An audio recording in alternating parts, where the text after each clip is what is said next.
Factorial 0 equal to 1 यह कैसे होता है? फैक्टोरियल 0 का मान 1 होता है। इसको आज हम लोग प्रूफ करेंगे।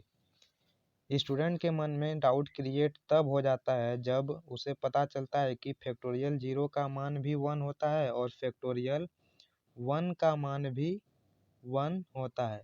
तो ये कैसे होता है? तो इसमें इसी चीज़ को सीखने वाले हैं। तो इसमें से बहुत सारे स्टूडेंट होंगे जिसको फैक्टोरियल के बारे में पता नहीं होगा। तो चलिए थोड़ा सा फैक्टोरियल के बारे में बता देते हैं, जिससे कि आगे बताने में हमें भी अच्छा लगेगा। तो फैक्टोरियल का मतलब होता है, एग्जाम्पल से समझते हैं।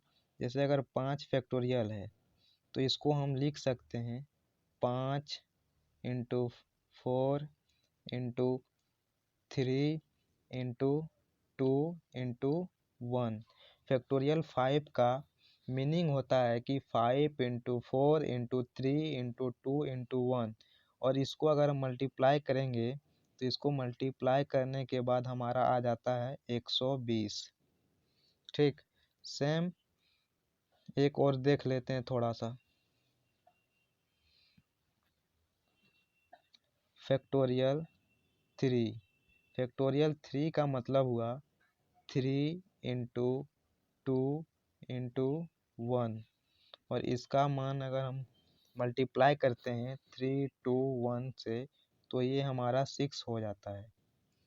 तो फैक्टोरियल का मतलब होता है कि जिसका फैक्टोरियल है उससे घटते घटते घटते 1 तक आ जाना। इसको वेरिएबल के जरिए थोड़ा समझ लेते हैं।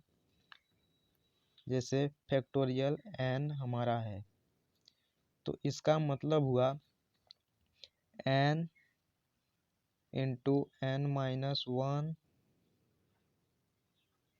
इंटू n माइनस 2, ऐसे जाते रहेगा। अगर लास्ट तक जाएंगे तो वहाँ फैक्टोरियल का साइन रह जाता है।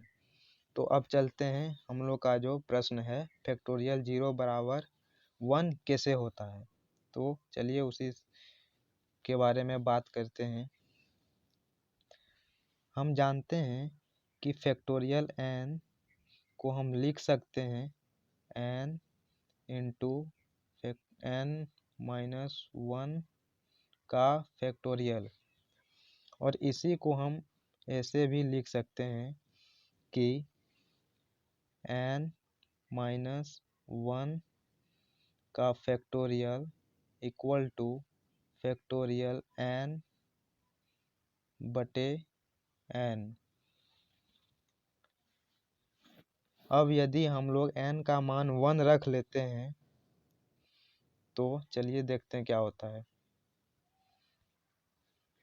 पीछे जो हम लोग इक्वेशन ड्राइव किए थे उसमें n का मान अगर 1 रखते हैं तो 1 माइनस 1 का फैक्टोरियल इक्वल टू फैक्टोरियल 1 बटे 1। और यहाँ 1 माइनस 1 तो 1 minus 1 0 factorial equal two factorial 1 का मान हम लोग को पता है 1 होता है बाय 1। तो 1 बाय 1 इक्वल टू 0। तो इस तरह से प्रूफ हो जाता है कि फैक्टोरियल 0 बराबर होता है 1।